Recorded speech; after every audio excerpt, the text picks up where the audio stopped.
তোমরা যারা ক্যালকাটা ইউনিভার্সিটির আন্ডারে 6 সেমিস্টার এমডিসি কোর্স অর্থাৎ পাস কোর্সের ছাত্রছাত্রী আছো এবং তোমাদের বাংলা সাবজেক্টটা মাইনর সাবজেক্ট হিসাবে আছে, তোমাদের জন্য আজকে ক্লাস খুবই গুরুত্বপূর্ণ।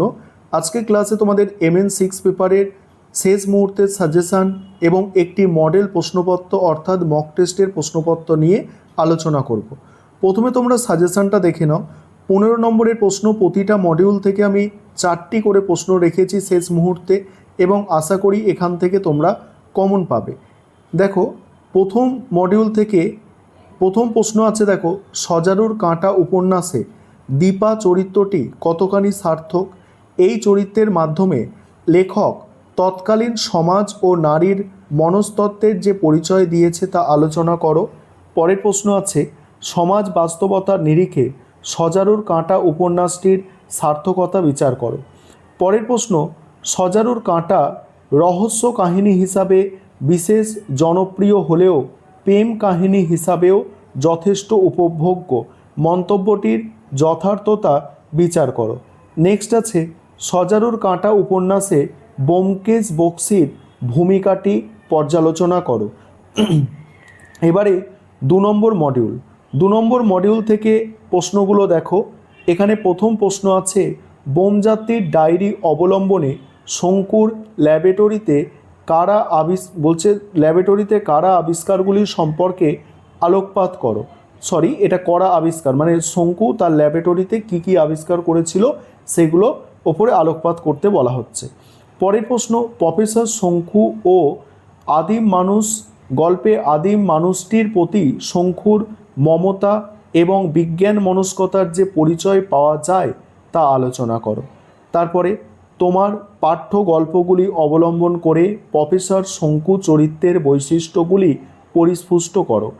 পরের প্রশ্ন আছে, দেখো, প্রফেসর শঙ্কু গল্পগুলি কল্পবিজ্ঞান হিসাবে কতখানি সার্থক হয়েছে তা তোমার পাঠ্য যে কোনো 2টি গল্প অবলম্বনে আলোচনা করো।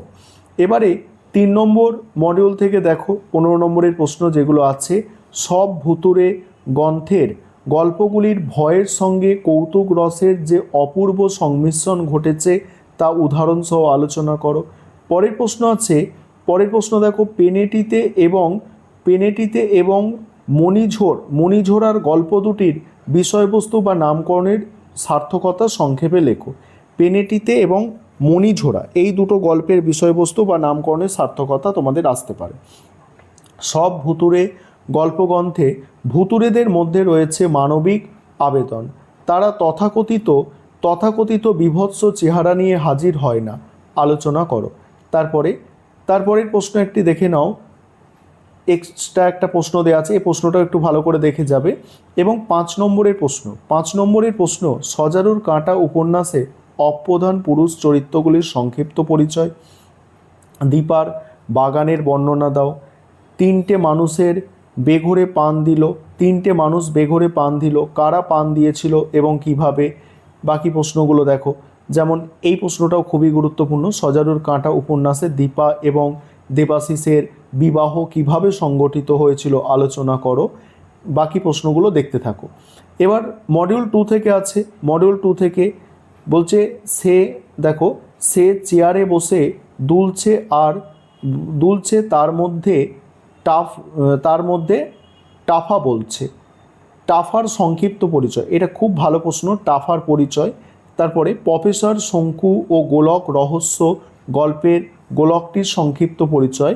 প্রফেসর শঙ্কুর আবিষ্কৃত আশ্চর্য ওষুধ ও যন্ত্রপাতির পরিচয়। প্রহ্লাদ চরিত্রটির সংক্ষিপ্ত পরিচয় দাও।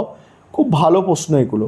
বোমযাত্রীর ডায়েরি গল্প অবলম্বনে মঙ্গল গ্রহের প্রাণীদের চেহারার বর্ণনা দাও।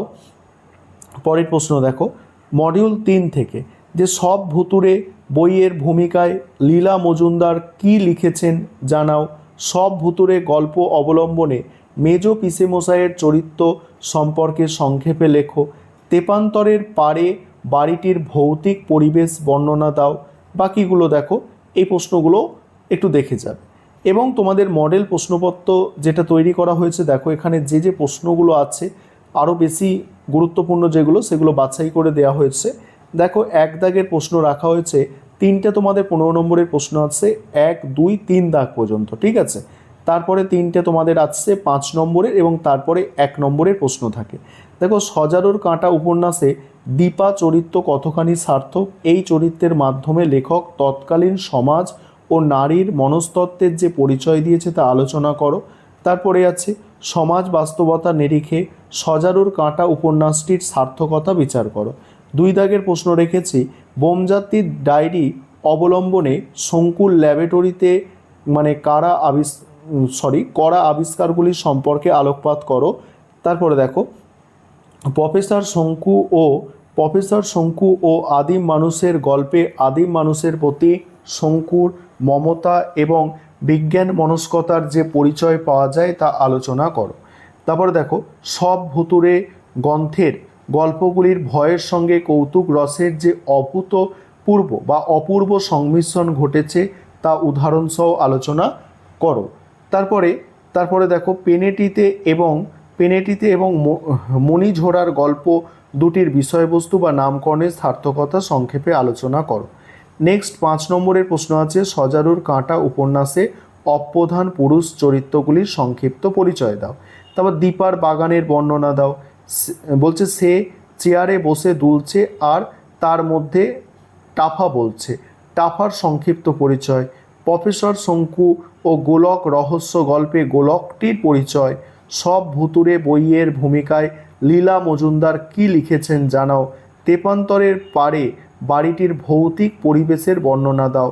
এবং 1 নম্বরের যেসব প্রশ্ন দেওয়া আছে তোমরা দেখতে পাচ্ছ 1 নম্বরের এইগুলো দেওয়া আছে। অর্থাৎ তোমাদের জন্য যেটা শেষ মুহূর্তে বেস্ট হতে পারে, কারণ তোমাদের সিলেবাস অনেক বড়, অনেক বিস্তারিত সিলেবাস, তবে শেষ মুহূর্তে কিছু প্রশ্ন বাছাই করে দিলাম। তোমরা তো অলরেডি পড়ে নিয়েছো, যা পড়েছো ঠিক আছে, তার মধ্যে থেকেও তোমরা এটা শেষ মুহূর্তে দেখে যাবে, এখানের মধ্যে যে প্রশ্নগুলো তোমাদের পক্ষে দেখা সম্ভব হবে।